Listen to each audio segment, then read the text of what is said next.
planted information, make sure that this disinformation nullifies the accuracy of the reporting, which is why we never publish the first thing we hear.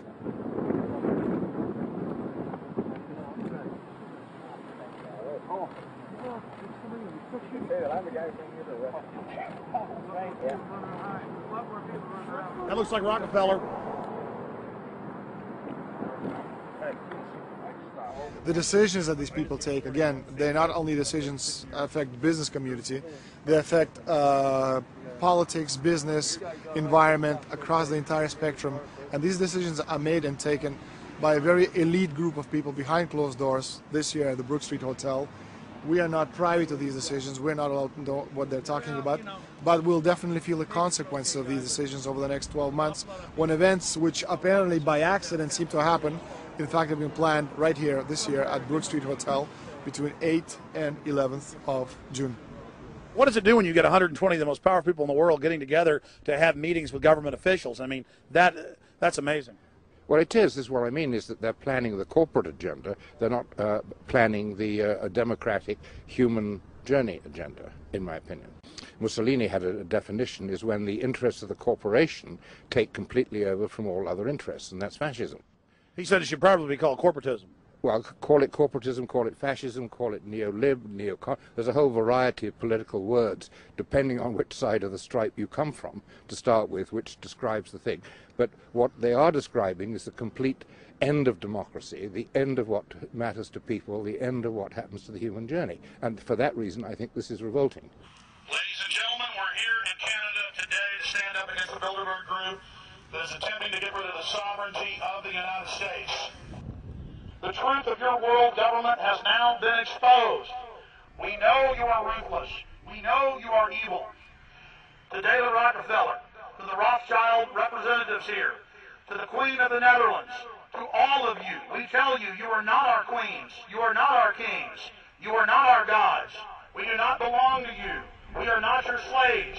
We stand as free humans, have stood since the beginning of time against the strong men, against the thugs, against the bullies. We will defeat your world government. We will defeat world taxation. We will defeat your control grid. God is on our side. I stand before the creator of the universe, and I ask the creator of the universe, as our founding fathers did in 1776, to lead, guide, and direct us, and to give us the power and the foresight and the understanding and the will to stand against your entire agenda, including your final plan of world population reduction of 80% that Henry Kissinger penned in 1973.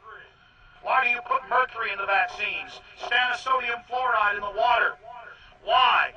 Why do you put cancer viruses in the vaccines? Why have you used depleted uranium now in 4 separate nations? You're arrogant. You have the sickness that elites have had throughout history in their literal and, in some cases, figurative ivory towers. You believe that you're invincible. You will and you are failing now. Your New World Order will fall. Humanity will defeat you. The answer to 1984 is 1776.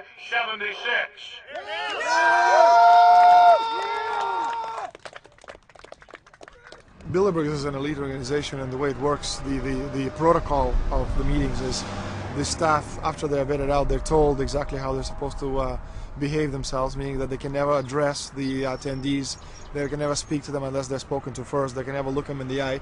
They have to approach them from the right side, the people who are right-handed, and from the left side, the people who are left-handed. They can never look them straight on.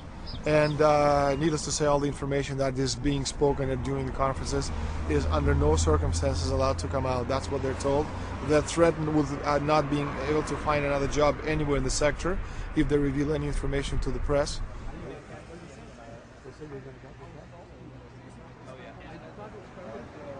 Richard Holbrooke? Ambassador Richard Holbrooke thought the peasantry wouldn't recognize him if he took a stroll off the grounds of Brook Street.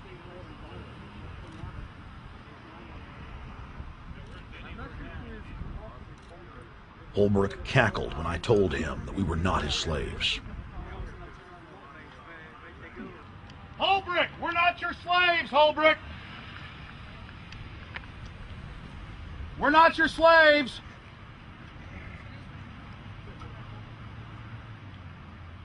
Holbrook, we don't belong to you. We're not your property. Get back on the sidewalk. We're free humanity. Yeah, there he goes. Howard.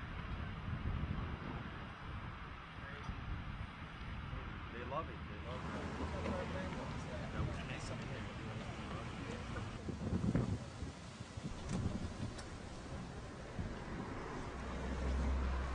Okay, we're going to be going around the back here, guys.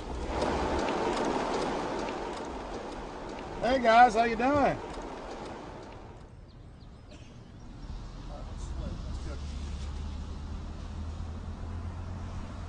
There are several rings of security service. The American delegation at every Bilderberg meeting is usually protected by the CIA and a special division of the U.S. Army. The British delegation is protected by the MI6. Israelis usually are protected by the Mossad. The Ottawa police, in this case, working for the security, they have very little, actually they don't have any information at all on what the meeting is about. They didn't know who the Bilderbergs are. Then there's an elite private firm protecting the perimeter, doing all the dirty work, such as shooing off the photographers and bothering the protesters. But, you know, that's like piddly stuff. All the heavy stuff is done by the security service, such as the CIA, MI6. Some years ago, my legs were a little bit stronger than they are now, and I crept over a fence under cover of darkness and approached. The cops started yelling and pointing at me, so I ran with speed I didn't know I still had, and some shots were fired, but they were far above my head. I mean, they were intimidating, but they were not really trying to kill me. Not when sharpshooters are fired far above, 20 feet above your head. Bilderberg was founded by David Rockefeller and the Rothschilds in Britain and Europe. They're still the main powers. Baron Evelyn D. Rothschild, a male, attended for many years. Rothschild is still represented. You'll see them on the list of participants. Somebody representing the Rothschild group. They are the main powers behind Bilderberg. The Dutch Royal Shell is part of the Queen's fortune. Of course, the Rockefellers have always had heavy oil interests. That was the original source of their old money from the old man. Jim just got the official Bilderberg letterhead list from his mole inside the Bilderberg group. Let's go look at it. Wall Street Journal.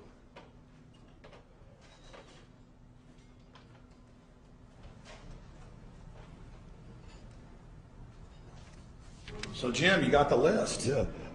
Did we identify Wolfowitz as being here because he's not on the list? No, we positively identified Wolfenson. Yeah, he's on the list. Yeah, there's Wolfenson right there, James Yep. Wolfenson. But aren't there always people who aren't listed? Yep. Over the years, we've identified like sometimes one, sometimes three people who are not on their own list who have attended.